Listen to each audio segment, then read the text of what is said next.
channel. So today I'm reviewing the Fauxfilter foundation by Huda Beauty. I've got 2 shades. I've also got the brush and the primer. So if you guys want to see what my thoughts are for this foundation and demo as well, first impressions, please keep watching. Okay guys, so let's get started. As you guys can see, I've just got my eyebrows on. I literally just popped a spot here, here, and here, so it's literally like leaking right now as we speak. Okay, so we just got a new delivery in from Huda Beauty yesterday. I've been waiting all day for this freaking delivery. I was so excited to try it out. You guys know how much I love trying new foundations. I have this thing, right?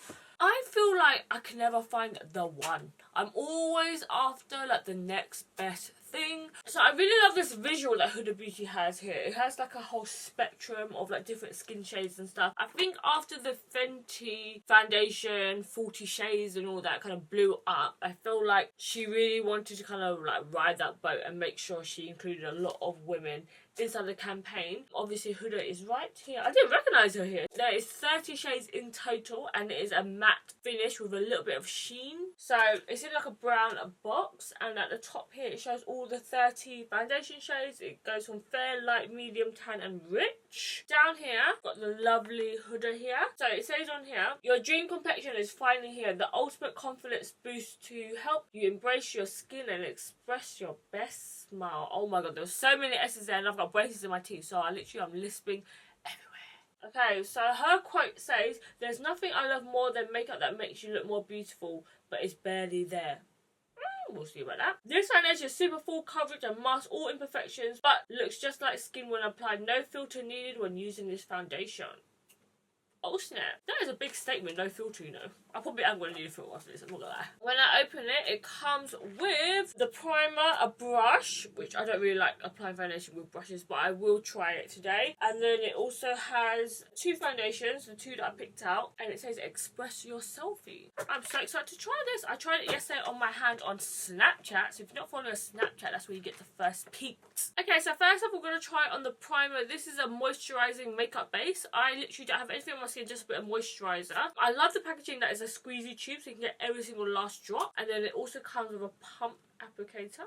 The 1 pump on my hand. And it's more like a white kind of cream. It's not like a clear silicone-y kind of primer, which is nice. The only thing is, yesterday when I tried it on this primer, it has a really strong smell, guys. It smells really like cinnamony, almost a bit oudy. Do you know when you go to like the Middle East, they have a lot of like oud smells. It has like a really rich kind of smell, which I don't think a lot of people would like because it's quite overbearing. At first when I smell it, it smells a bit nice, but the smell was like constantly on my hand. It doesn't go away. It's quite irritating, really. Like when you put on skincare products, you don't really want it to smell like anything, you know, especially when you've got like a sensitive nose. But it is really smooth on the skin, and I feel that it's kind of like taken away all my pores, and it feels quite sticky actually. It feels really smooth. So if you've got like large pores and stuff, I think this will work really well. I am scared that throughout the day, that sometimes when primers are a bit too smoothing, it kind of makes my foundation slide around throughout the day, especially because I have really oily skin. It feels really smooth, but it has got a really strong pungent smell. But it feels a bit tacky, which is nice. Makes the foundation will stick on a bit better. So the 2 foundation colours I have is the Tres Leches.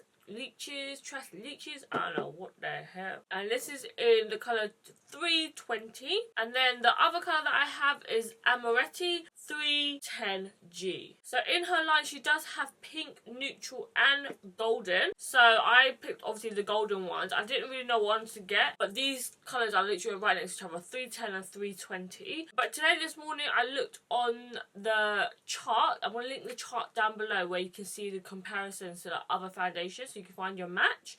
And it's so funny because 320, you'd think that would be darker, but it's actually lighter than 310. So 310 is similar to NC35 at matte, and then 320 is similar to NC30 for matte, which is so weird because the colour is higher, so you think it'll be darker, but I don't know. So pumping it on the back of my hand, the colours have a different undertone. So I'm going to try 310 Amaretti first. You can tell it's quite like golden. In real life it looks a bit more peachy. On camera it looks quite golden, but I'm going to show you in comparison to the Tres Leches. Okay, so when you look at the colours here, this one looks a lot more yellow. It has a bit of a green tint to it. And then this one is a bit more like a peachy kind of undertone. Let me turn off the bright lights. Maybe this might be a bit better. So this one has a bit more of like a peachy undertone, and this one's more yellow. So this is Amaretti, and this one is Tres Leches. Okay, so looking at both of these shades here, let's do a little swatch on my shoot. Okay, so when I'm swatching and I'm comparing it to my neck, this one here blends in with my olive skin tone a bit more. This one is a bit more like a peachy kind of undertone. In real life, when I look into the mirror, I think this one matches better to my neck. This one is a bit more similar to the other foundation shades that I use from like matte, because it has a bit more like peachy kind of undertone. This one's yellow, but it has a bit of like a greenish undertone, which is similar to the Fenty foundation in 290. So I'm going to go for the lighter shade, I think, because at the moment I'm quite pale. So this one's a bit darker. I'm going to go for 320 today. So I'm going to try to apply some dots onto one side of my face. I feel like you don't need a lot of foundation with this. So let's use the brush. The brush is not leaving any streaks, which is good. But I keep having a constant smell of that primer. I feel like the foundation has definitely blended in, and it doesn't make me look cakey. But I feel like the brush, it hasn't spread the foundation too much. It kind of just like pushes the foundation. So I feel like I need a bit more coverage right here. Normally when I apply like a really liquidy foundation, I can kind of spread it all around, but this one's a bit harder to spread. You need to more like pounce with this foundation. So I'm going to go in another layer. So wherever I need a lot of coverage, that's where I'm going to go in, because I can't seem to move the foundation that far out. It's giving me hella coverage though. God damn. Even though it's such full coverage, I only had to use a little bit, and it looks like it's not too powdery. Sometimes I find when foundations say that it's like a matte finish, it looks really powdery and you can literally see any dry flake. I'm going to go straight in with the foundation now. I'm going to dot it onto my finger no more. I keep smelling the freaking primer. It has such a strong smell, guys. I'm like really sensitive to smells. Like when something lingers around for a long time, I can always smell it. So I feel like this foundation does match my neck, but it is a little bit more yellow compared to here. The only thing I find with the brush is really big, so it's really hard to get into like smaller areas, like around here, like my eyebrow. The brush is like mahusu. So I don't know if you can see, but there's some bits where the foundation's oxidized a little bit on my hand. But can you see like around the perimeter is oxidized a little bit? I'm gonna keep an eye out for if I get a lot of creasing, because I find that is what happens a lot of times. When a foundation has so much coverage, I get so much creasing, especially like when I smile, I get like smile lines. But it's helped cover up like my dark circles on my eyes. Obviously this side I have a lot more pigmentation, so that's something I'm gonna have to like see if it covers up. But I did have like spots and stuff here,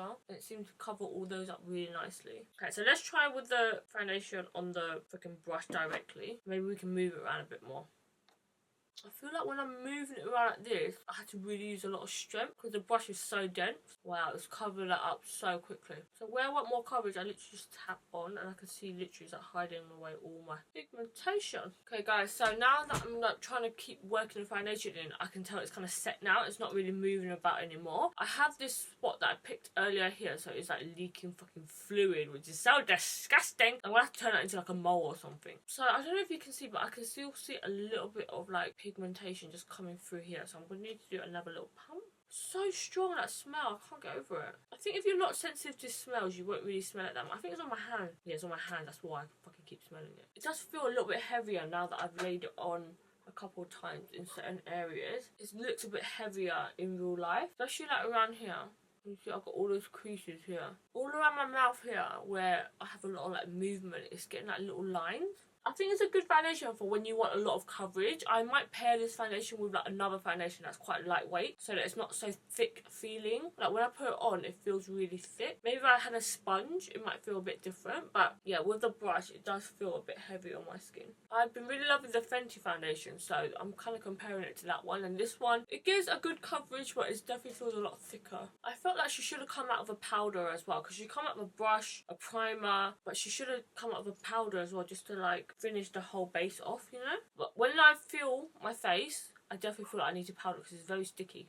Normally, like with the Fenty one, it was like a powder touch, whereas this one's quite sticky. I don't know if it's because of the primer underneath or just the foundation itself, but I will definitely need to set this because otherwise my powder will not glide on smoothly at all. I keep needing to go over this to blend out all the little lines. Okay, I'm going to put a little bit of concealer on underneath. I'm going to use my Maybelline Age Rewind concealer. It's my favourite go-to when I don't want nothing really heavy, but I just want to brighten up underneath the eyes. Love this concealer, it's so good. But it's quite expensive, you know, for drugstore. I think it's like £10 for this freaking concealer, and you run out of it so quick. But the good thing is you can use it right till the end, so it is good, you know.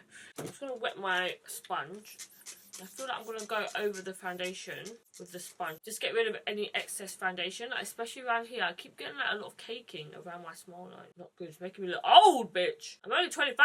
I'm going to run it over on top just to get rid of any harsh edges. The brush was actually nice. It didn't leave any streaks, which is surprising. But I'm just running it around here just to really push it into the skin as well. I feel like with a sponge I can be a lot more firm. Like, look how hard I'm pushing in. If you are suffering from smile lines or crease underneath the eyes, the best way that I learnt while doing like photo shoots and stuff like that, the best way is just use a cotton bud and literally just take off any excess foundation. You don't want to wipe it really hard, but you just want to like lightly go through it. So any extra foundation that's just basically sitting on top, you'll just get rid of that. Don't press it hard, just lightly graze it, and it'll help with all the creasing that you get. I feel like with sponges, I don't know, I'm just such a sponge gal. When I use brushes, I feel like I'm going back in the Diz days.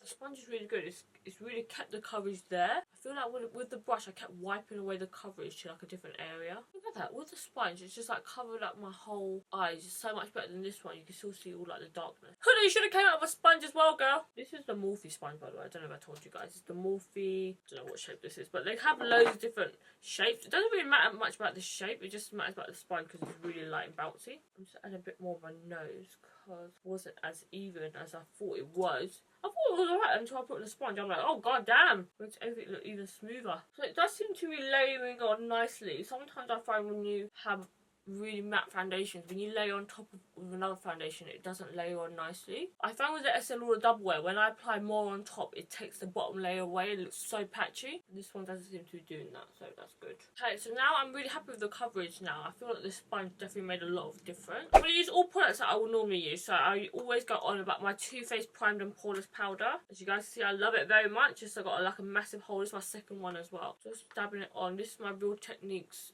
blue powder brush. It's really soft and really big. So whenever I put on powder, I literally push it in like this to really make sure everything sets and I'm not moving around the foundation underneath. So when you touch your skin, you know when you powdered well when your skin doesn't feel tacky no more. That's how I do like my checks to make sure there's no bits that are like not powdered. Especially when you use a big brush like this, you don't know where the brush hits with the powder. Okay guys, so this is the foundation with the powder, a little bit of contour. Alright guys, so I've got on all my foundation, my lashes and everything like that, and when I applied on my highlight and stuff like that, I definitely noticed that this foundation is a lot heavier than the foundation that I normally go for. I don't know if it's because I used a brush and then I went in with a little bit of another layer with a sponge. I definitely noticed that around my smile lines here, I'm getting like creasing and like caking up a bit as well. It's more of like a thick formula. It's not really like a liquidy runny foundation. It's more like a cream but in like a liquid bottle. The foundation brush I don't think is worth it. It is a nice brush. It didn't leave me any streaks, but for the price of this, I always think it's best to buy like a whole set from like Morphe or Zoeva, because these brushes, they're expensive, you know, even by themselves. So you can probably get a brush similar like this but in another brand. The brush is nice. There's nothing wrong with it. I just think that I wouldn't personally spend money on a brush. I'd rather spend it onto a foundation or the primer or something like that. The primer I did like. It felt really smooth on skin and it made my skin feel really tacky, but it has such a strong smell, guys, so please take that into account if you are going to purchase a foundation. If you're sensitive to smell, maybe give it a miss. The foundation wise, I love the fact that it's yellow based. I do like the overall kind of finish of it, but I feel like it's just going to carry on creasing throughout the day. It's the same kind of finish that I got from the Marc Jacobs Remarkable foundation. The coverage was amazing, but I kept getting a lot of creasing, especially on this bit here, which I don't normally get. Here and then here. It's making me look a bit older than what I normally look like. But it did give a really like smooth kind of finish. It gave me a lot of coverage. So I'm kind of in two minds about it. I feel like I'm going to mix it with another foundation and get like a better formula. I might prefer it with a bit more of like a runny foundation mixed in with this. So let me know down below, what do you think of this foundation? foundation? Will you be purchasing this foundation? Have you got the foundation already? And what are your thoughts? Please make sure to give me a thumbs up if you like this video and comment down below. And also make sure you follow me on all my other social media platforms. It's just Thuyl on Snapchat, Twitter, Instagram and Facebook. And I'll see you guys in my next video. Enjoy the bloopers, guys. I hate these. Do you guys take these off or do you keep them on? What are they even there for? Oh, my light at the back's not turned on. Yeah, we have light. Oh my god, my battery's flashing red. Ah! Fucking hell! Ah! So, Instagram alarm went off. Oh, shut up. I feel like it's really thick, especially like where my smile lines are. Fuck! Silent. Another blooper again. I have this fucking spot here that won't come out. It's a little blackhead. It looks like a fucking spot ruining my liquid eyeliner game. I don't know.